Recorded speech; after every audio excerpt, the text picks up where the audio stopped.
மொரோக்கோல மிக மோசமான இன அழிப்பு ஒன்று நடந்துகிட்ருக்கு. அதாவது நாய்களின் இன அழிப்பு. 2030 உலக கால்பந்தாட்ட கோப்பை கால்பந்தாட்ட போட்டி 3 நாடுகளில் நடக்கப்போகுது. அதில் ஒரு நாடான மொரோக்கோ அந்த வருஷத்துக்காக தன் நாட்டை தயார் பண்ண எவ்வளோ நல்ல விஷயங்கள் செய்யலாம். ஆனால் அவங்க செய்யக்கூடியது என்னென்னா, தெருநாய்களை அகற்றினால் அதுவே சாலச்சிறந்த விஷயமாக அவங்க நினைக்கிறாங்க போல். 30 லட்சம் நாய்கள் வரை கொல்லப்போவதா அவங்க அஜெண்டா வச்சுருக்காங்க. ஏற்கனவே கொல்ல தொடங்கிட்டாங்க. ஆயிரக்கணக்கில் நாய்கள் கொல்லப்பட்டு கொண்டிருக்கின்றன தினந்தோறும். சாலைகளில் அரசாங்கத்தின் ஆட்கள் துப்பாக்கியோட கண்ணில் படுற நாயெல்லாம் சொல்கிறாங்க.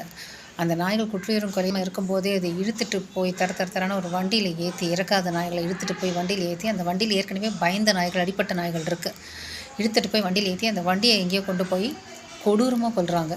அதையும் தவிர பார்த்திங்கன்னா, உணவில் நஞ்சு வச்சு கொல்றாங்க. விஷ ஊசியை குச்சியில் வச்சு அந்த குச்சியை அந்த நாய்களை தாக்குவதன் மூலம் அந்த குச்சியை அந்த நாய்கள் உடலில் செலுத்தி கொல்றாங்க. அந்த விஷம் அந்த நாய்களை 7 மணி நேரம் துடிதுடிக்க வச்சு கொல்லுமா. அந்த மாதிரி நாய்கள் பலதும் துடிச்சு சாலைகளில் கிடக்குது, இறந்துட்டுருக்கு. இது தினந்தோறும் நடக்கிற நிகழ்ச்சி. அது குழந்தைகள், பெரியவர்கள் யார் கண்ணில் முன்னாடியும் அது இயல்பாக அவங்க செஞ்சிட்ருக்காங்க. இந்த மனிதாபிமான பண்ணுற செயலை விலங்கு நல ஆர்வலர்கள் பலரும் கண்டிக்கிறாங்க, பல அமைப்புகளும் கண்டிச்சிருக்கு. ஆனாலும் இது வரைக்கும் அவங்க மேலே எந்த விதமான நடவடிக்கையும் இல்லை.